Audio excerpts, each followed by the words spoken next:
Ever heard of a doctor who, well, instead of healing, they caused harm? Sounds like something out of a nightmare. Yeah, it's pretty disturbing, and that's what we're diving into today. Oh, this is going to be a heavy one, isn't it? It is the story of Michael Swango, a doctor whose career, well, it took a very dark turn. We're talking potential victims across multiple countries. Multiple countries. How many are we talking? Estimates go as high as 60. It's mind-blowing. 60. Wow. Okay, I'm ready to hear more. So we're going deep, not just into what he did, but how. How did he pull this off for so long? What does that tell us about, I don't know, the systems we trust, hospitals and all that? Yeah, the how is important. It definitely says something about the systems, the checks and balances, or the lack thereof. Right. So Swango, born in Tacoma, Washington, but grew up mainly in Quincy, Illinois. The thing is, he wasn't like a troubled kid. Valedictorian, summa cum laude in college, even served in the Marines honorably. Okay, so not your typical, troubled background that you might expect with this kind of story. Exactly. Makes you wonder, what happened? Where did things go wrong? Yeah, it's questions that always fascinated me with these kinds of cases. Like nature versus nurture, right? Right. So Swango, he finishes college, no problem, gets into medical school at Southern Illinois University. And that's when things start to get weird. Weird how? What do you mean? He developed this fascination with dying patients, and then multiple coding incidents start happening when he's around. Coding. Oh, yeah, sorry. Hospital slang for cardiac arrest. Oh, got it. And during his time at SIU, at least 5 patients died. 5. That's a lot. Oh. More than just a coincidence, I'd say. Right, and it gets worse. He gets caught faking OBGYN checkups, like really faking them. Wow, that's brazen. You'd think that would be the end of his medical career right there. You would think, right. Concerns are raised about him, but somehow he graduates. A year late, but he graduates. So they just kind of, brushed it under the rug? Seems that way. And somehow, despite all this, he gets an internship, surgical internship, at Ohio State University Medical Center. Seriously, with that record. Yeah. And this is where I think the whole passing the trash thing comes in. Institutions worried about lawsuits, so they get rid of the problem instead of actually dealing with it. Yeah, that's scary. Prioritizing reputation over safety. And so at Ohio State, it happens again. More unexplained deaths when Swain goes on duty. Nurses start noticing things. They suspect maybe he's injecting patients with something. But their concerns were ignored. Pretty much. An investigation happens, but it's superficial. They don't find anything. But they still withdraw his residency offer, right? Yeah, for poor performance. Makes you wonder, what if they dug deeper? Could they have stopped him then? Right, were there missed opportunities? Could lives have been saved? So, no residency. Swango goes back to Quincy, Illinois, starts working as an EMT. Like he just couldn't stay away from medicine. Interesting. What do you think that says about him? I don't know. Maybe an obsession. A need to be in control. Could be. And things get even stranger in Quincy. His coworkers, they describe him as, having morbid obsessions. Yeah, and he starts saying things like about having an evil purpose in life. Oh, that's creepy. It is. And then paramedics who work with him, they start getting sick after eating food or drinks that he brought in. Wait, you mean he was poisoning them? It sure looks that way. Finally, 1984, he's arrested, and they find arsenic. Other poisons, too. So it was deliberate. He was poisoning people. Yep.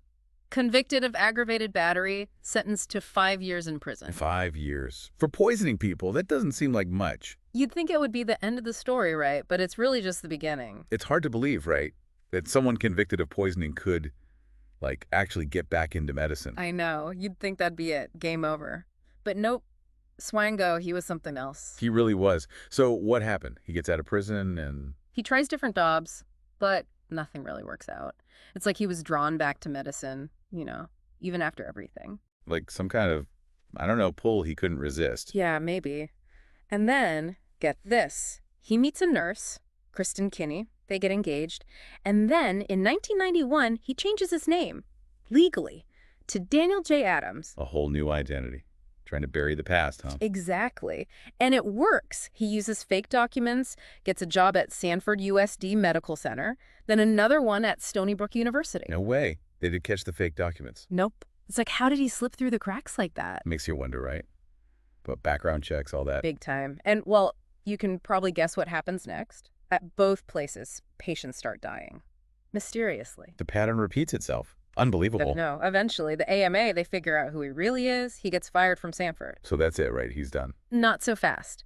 His fiancée, Kinney, the nurse, she goes back to Virginia, starts having terrible migraines. And guess what? They went away when she left him. Bingo. Makes you think, doesn't it? It does. Like, was he poisoning her too? It's possible. So things at Stony Brook, they really blow up. People are outraged, there are resignations, and finally, a nationwide warning goes out about Swango. So he can't practice in the U.S. anymore. Right.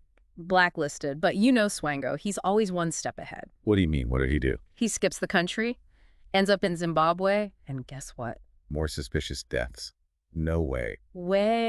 The pattern continues, like a broken record. It's mind-blowing. It is. But the authorities, they're onto him. Yeah. He takes off again, goes through Zambia, Namibia, and, get this, he applies for a job in Saudi Arabia. Still using the fake name. Of course. The guy was relentless. No remorse, no guilt, it seems like. So how did they finally catch him? The FBI and Interpol, they team up, track him down. Wow, global manhunt. Pretty much. And in 1997, they finally get him at O'Hare Airport. He was on his way to Saudi Arabia. Wow. The end of the line. Yep. But the story, the legal part, it's not over yet. Okay, so he's finally caught. But the legal stuff, that's, well, it's complicated. Oh yeah, these things always are. Especially with a case like this.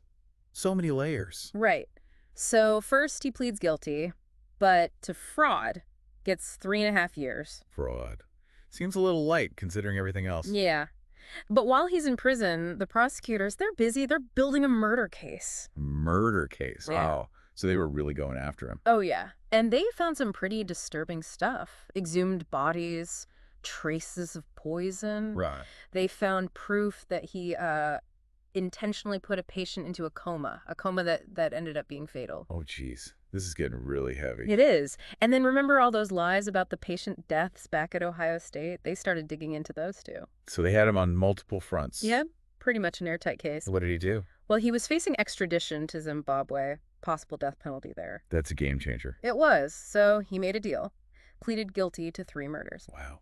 So no death penalty, but... Life without parole. ADX Florence. The Supermax prison in Colorado.